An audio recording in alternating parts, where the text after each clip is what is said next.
Hello दोस्तों, मेरा नाम है रूपेश कुमार महतो और आपका हमारे यूट्यूब चैनल में वेलकम है। यहाँ हम क्लास 12th मैथमेटिक्स में आपको मैट्रिक्स चैप्टर का जो आपका चैप्टर 3 है उसका आज हम लोग ऑब्जेक्टिव क्वेश्चन आपको बताने वाले हैं। ठीक है, ऑब्जेक्टिव क्वेश्चन जो आपका सेशन 2022-23 में आपको पूछने वाला है जैक बोर्ड को।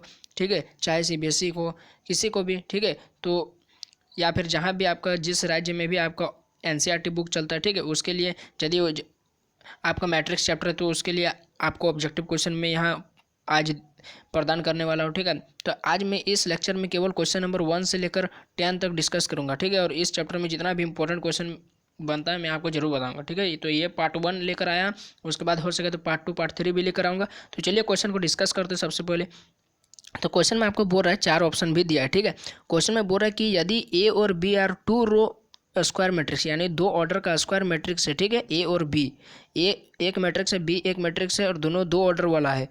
तो बोल रहा है कि यहाँ पर आपको तब आपको ए प्लस बी का वैल्यू दे दिया और ए माइनस बी का वैल्यू दे दिया, तो आपको ए इंटू बी का वैल्यू निकालने बोल रहा है। तो इस तरह का क्वेश्चन सॉल्व कराने मैंने आपको सिखाया, तो आप कंप्लीट वीडियो वाला, यदि आप इस तरह का क्वेश्चन सॉल्व करने नहीं जानते हैं तो मैंने आपको बताया, आप प्लेलिस्ट में जाकर वीडियो देख सकते हैं। ठीक है, तो इसका आंसर आपका ऑप्शन नंबर बी होता है। ठीक है, आप इसको सॉल्व कर लीजिए, पहले ए और बी का वैल्यू निकाल लीजिए। ठीक है, दोनों इक्वेशन से, और इसका मल्टीप्लाई कर दीजिए।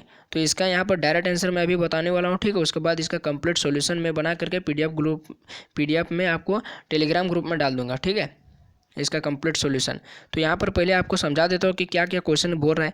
क्वेश्चन में आपको बोल रहा है कि यदि एक मैट्रिक्स ये वाला दिया है और दूसरा मैट्रिक्स आपको ये दिया है, ठीक है, तो आपको बोल रहा है कि तब आप ए का वैल्यू फाइंड करके दिखाइए। यानी एक मैट्रिक्स ये, इसका वैल्यू तो यही वाला दिया, ये एक है और ये एक है, इसका वैल्यू ये वाला दिया, तो आपको ए का वैल्यू फाइंड आउट करके निकालने बोल रहा है। तो ए का वैल्यू आपका ऑप्शन नंबर सी होगा। ठीक है, आप खुद से भी बना कर देखिएगा, तब आपका बढ़िया से रिवीजन भी होगा।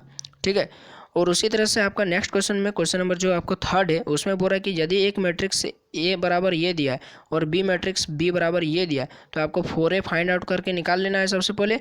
उसके बाद आपको 3x का वैल्यू में आपको x का वैल्यू निकालने बोल रहा है। ठीक है, और 5b भी आप निकाल लीजिएगा, तो x का वैल्यू आपका ऑप्शन नंबर ए होगा। ठीक है, फिर आपको क्वेश्चन नंबर 4 में बोल रहा है, क्वेश्चन नंबर 4 में आपको बोल रहा है कि यदि a माइनस बी का वैल्यू ये वाला दिया है और 2a माइनस 3b का वैल्यू ये वाला दिया है, तो आपको बी मैट्रिक्स जो है ना उसका वैल्यू आपको फाइंड आउट करके निकालना है। तो उसका आंसर बी होगा। ठीक है, आप इसको टिक करके रख लीजिए अपना कॉपी में क्या क्या आंसर हो रहा है, उसके बाद खुद से जब बनाइएगा तो मिला लीजिएगा। ठीक है, उसके बाद क्वेश्चन नंबर 5 में बोल रहा है यदि 2a माइनस बी का वैल्यू ये वाला दिया है और 2a प्लस बी का वैल्यू ये वाला दिया है, तो आपको ए का वैल्यू निकालने पड़ा, जिसका ऑप्शन नंबर सी आंसर होगा। ठीक है, अभी मैं बता देता हूँ कि यदि इसका कंप्लीट सॉल्यूशन चाहिए तो आप कमेंट बॉक्स में जरूर लिखिएगा, मैं टेलीग्राम ग्रुप में उसका पीडीएफ सेंड कर दूंगा। ठीक है, फिर क्वेश्चन नंबर 6 में बोल रहा है कि यदि आपको 2 मल्टीप्लाई है, ठीक है, पहले उसको आप एंट्री करा लीजिएगा, और ये दिया है और बराबर में ये वाला दिया है, तो आपको बोल रहा है कि x और y का वैल्यू क्या होगा, तो ऑप्शन नंबर बी इसका राइट आंसर होगा।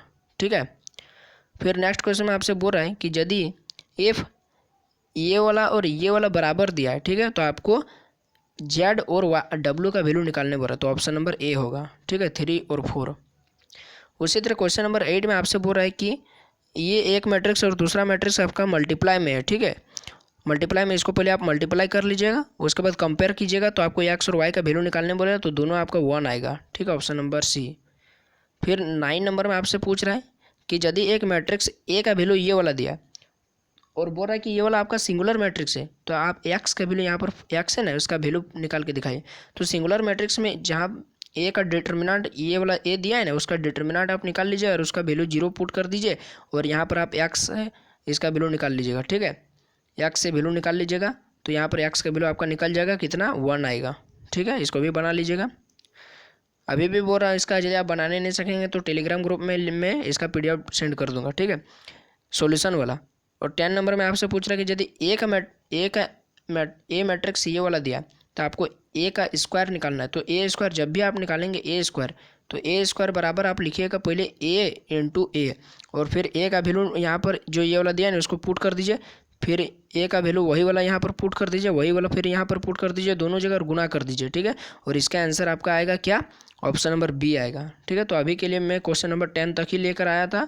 इसका पीडीएफ भी मैं आपको टेलीग्राम ग्रुप में सेंड कर दूंगा और इसका सॉल्यूशन का भी पीडीएफ सेंड कर दूंगा। तो अभी यदि वीडियो अच्छा लगा तो लाइक कीजिए, शेयर कीजिए अपने दोस्तों में और चैनल को सब्सक्राइब कीजिए ताकि आगे आने वाला हर सब्जेक्ट का आपको ऑब्जेक्टिव क्वेश्चन मिल जाए। तो अभी के लिए इतना ही। जय हिंद, वंदे मातरम।